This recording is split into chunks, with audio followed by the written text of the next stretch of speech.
चुनाव के दौरान बहुत ड्रामा देखने को मिला।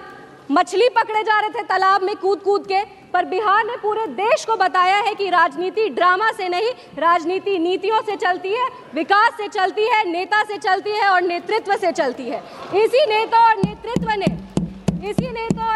ने आज भारत की अर्थव्यवस्था को चौथी सबसे बड़ी अर्थव्यवस्था बना दिया है। कांग्रेस पार्टी का तो बिहार में इतना बुरा हाल था कि इनका जो चुनाव चिन्ह हाथ छाप, उसमें जितनी उंगलियां हैं उतने इनके विधायक ही बचे हैं। अब माननीय सदस्य श्रीमती संभवी जी।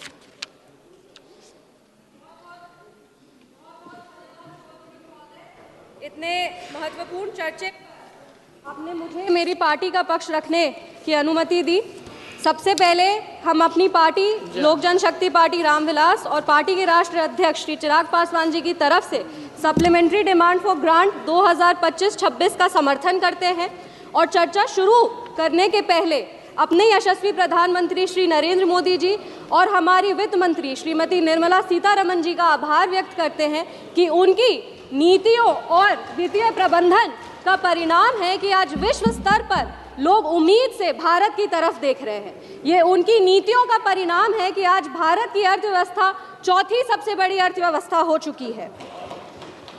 आज सर पिछले क्वार्टर में हमारा जीडीपी 8.2% का ग्रोथ रेट जो है वो रिकॉर्ड किया था, जो अपने में एक बहुत बड़ी उपलब्धि है, पर इसकी चर्चा विपक्ष वाले कभी नहीं करेंगे, ना ही इसकी सराहना करेंगे।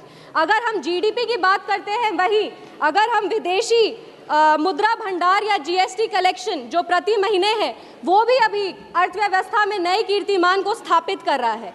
पर जितने भी हमारे विपक्ष के युवा नेता हैं जो खटाखट और फटाफट पैसा देने की बात कर रहे थे, वो अब देश से ज़्यादा विदेश में देखे जाते हैं। अगर हम सप्लीमेंट्री डिमांड फॉर ग्रांट 2025-26 की बात करें तो इसमें लगभग जो पहला बैच रखा गया उसमें 1,32,268 करोड़ रुपए के अतिरिक्त व्यय की अनुमति मांगी गई है। विपक्ष के नेता जो हैं वो बार बार पूछ रहे थे कि सप्लीमेंट्री डिमांड फॉर ग्रांट की क्या आवश्यकता है, बजट तो पेश हुआ था। पर मुझे गर्व होता है ये बोलते हुए कि हमारा लोकतंत्र एक जीवंत लोकतंत्र है और हमारी सरकार एक गतिशील सरकार है जो ना कभी रुकती है और ना ही विकास कार्यों से कभी पीछे हटती है। मुझे गर्व होता है ये बताते हुए कि ये पैसा कहाँ जा रहा है।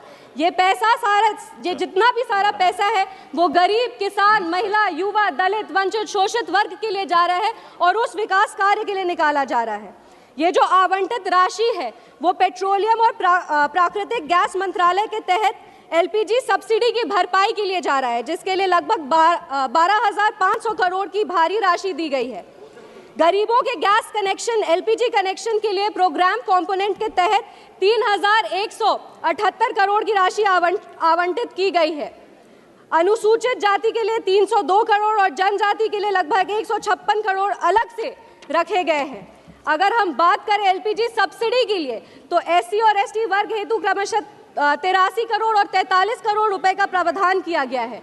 शिक्षा मंत्रालय में प्रधानमंत्री वन नेशन वन सब्सक्रिप्शन के तहत लगभग 2023 करोड़ का बड़ा राशि आवंटित किया गया है। इससे छात्र, जितने भी हमारे देश के छात्र हैं जो वंचित वर्ग से आते हैं, जो गरीब वर्ग से आते हैं, उनको विश्व स्तर पर जो आप कह सकते हैं कि जनरल रिसर्च का जो मटेरियल्स है वो उपलब्ध कराया जाएगा।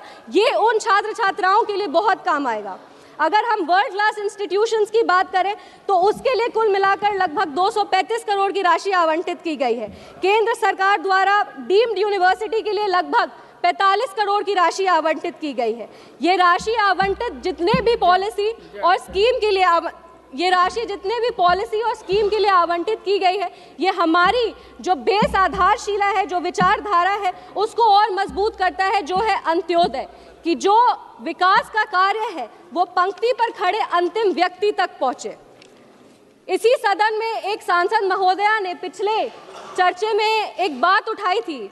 उन्होंने कहा था कि अगर कांग्रेस के राज में सेल नहीं होता, इसरो नहीं होता, एम्स नहीं होता, डीआरडीओ नहीं होता, तो विकसित भारत का निर्माण कैसे होता।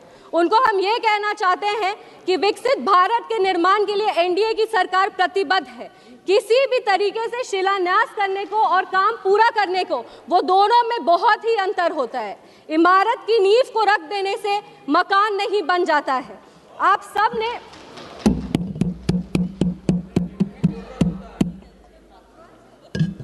52 साल में आपने मात्र एक एम का निर्माण किया है।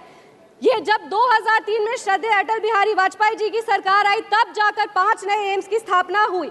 हमने 23 एम्स बनाए हैं, आपने 60 साल में, आपने IIM की बात की, आपने 60 साल में सिर्फ 13 IIM बनाए हैं, हमने 10 साल में 9 नए IIMs बनाए हैं और इसीलिए बिहार में भी एक नया IIM मिला है। सर, DRDO की बात हो रही थी, डिफेंस की बात हो रही थी, तो उसके भी कुछ आंकड़े मेरे पास है। India recorded its highest ever defense production of 1.54 lakh crore in financial year 24-25. Defense exports reached a record of 23,622 crores and 16,000 MSMEs आज रक्षा के क्षेत्र में काम कर रहे हैं। जब आपके डिफेंस डील्स की बात होती है, जब आपने डिफेंस में क्या कहा, तो हमको ज़रूरत नहीं लगता कि आपको बताने की ज़रूरत है कि डिफेंस डील में आप लोगों ने क्या करके यहाँ पे रखा था। इस मौके पर जब हम अर्थव्यवस्था की बात करते हैं, अर्थव्यवस्था के आंकड़ों की बात करते हैं, तो ये हम लोग सिर्फ अर्थव्यवस्था में अपना रिकॉर्ड नहीं तोड़ रहे, हम लोग चुनाव परिणाम में भी अपना रिकॉर्ड तोड़ रहे। हम बिहार से आते हैं और बिहार की तमाम जनता को हम प्रणाम करते हैं कि उन्होंने एक ऐसे सरकार को चुना, एक ऐसी गठबंधन को चुना जो नफरत और झूठी राजनीति से ऊपर उठकर विकास की राजनीति करती है।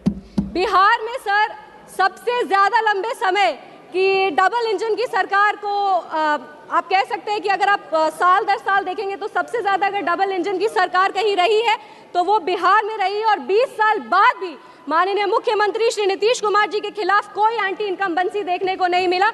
ये एनडीए की ताकत है, ये हमारे यशस्वी प्रधानमंत्री श्री नरेंद्र मोदी जी की ताकत है। चुनाव के दौरान बहुत ड्रामा देखने को मिला, मछली पकड़े जा रहे थे तालाब में कूद कूद के, पर बिहार ने पूरे देश को बताया है कि राजनीति ड्रामा से नहीं, राजनीति नीतियों से चलती है, विकास से चलती है, नेता से चलती है और नेतृत्व से चलती है। इसी नेता और नेतृत्व ने आज भारत की अर्थव्यवस्था को चौथी सबसे बड़ी अर्थव्यवस्था बना दिया है। कांग्रेस पार्टी का तो बिहार में इतना बुरा हाल था कि इनका जो चुनाव चिन्ह है हाथ छाप, उसमें जितनी उंगलियां हैं उतने इनके विधायक ही बचे हैं अब बिहार में। बहुत ही जल्दी, 2 मिनट में बस समाप्त करें, बहुत ही जल्दी बिहार में भी कांग्रेस का वही पॉलिटिकल एक्सटिंक्शन होने वाला है जैसे दिल्ली में हुआ, आंध्र प्रदेश में हुआ।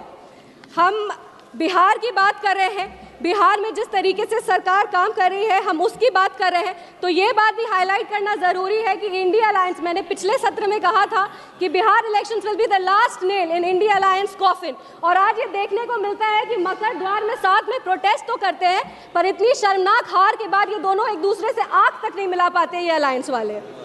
आज अगर हम बात करेंगे तो जिस तरीके से इंडिया अलायंस वालों ने हमारे प्रधानमंत्री के खिलाफ अपमानजनक शब्द का प्रयोग किया, लोक जनशक्ति पार्टी और हम इसकी कड़ी निंदा करते हैं। पहले विपक्ष वाले पहले दिशाहीन थे, लेकिन अब देखने को मिल रहा है कि ये संस्कारहीन भी हो चुके हैं। अगर हम बिहार की बात करें, बिहार ने एनडीए को बहुत बड़ी जीत दी है, बहुत मजबूती से सरकार को एक सशक्त सरकार चुना है। इसीलिए मेरी कुछ बिहार के लिए मांगे हैं जिसको हम सभा के पटल पर रखना चाहेंगे। हम समस्तीपुर लोकसभा से आते हैं और मेरी ये मांग है, एक विनम्र अनुरोध है कि समस्तीपुर लोकसभा में भी बड़े बड़े शिक्षा के संस्थान खोले, लॉ यूनिवर्सिटीज़ का निर्माण हो, कृषि संस्थान का निर्माण हो। एक सेकंड मैम, हम बस खत्म करें, 2 मिनट। पटना, बिहार में बहुत युवाओं में पोटेंशियल है, एक आप कह सकते हैं टेक्निकल इंडस्ट्री को स्थापित करने का। पटना, समस्तीपुर, भागलपुर जैसे एरियाज़ को नोडल एरियाज़ बना करके यहाँ पे आईटी हब्स का निर्माण हो, आर्टिफिशियल इंटेलिजेंस के लिए यहाँ पे संस्थान बने, आर्टिफिशियल इंटेलिजेंस की यहाँ पे एक आप कह सकते हैं संस्थान जैसे ट्रेनिंग हो, ये सारे संस्थान का यहाँ पे निर्माण हो ताकि हमारा stop migration with through innovation का जो एक मुद्दा है पूरा कर सके। बस 2 पंक्ति में हम श्री सुधाकर सिंह जी, ऑनरेबल मेंबर श्री सुधाकर सिंह, बात को खत्म करना चाहेंगे। नजर नहीं है नजारों की बात करते हैं, ये जमीन पे चांद सितारों की बात करते हैं, वो हाथ जोड़कर बस्ती लूटने वाले भरी सभा में सुधारों की बात करते हैं। बड़ा हसीन है उनके। माननीय सभापति महोदया, मैं विनियोग विधेयक सप्लीमेंट्री बजट 2025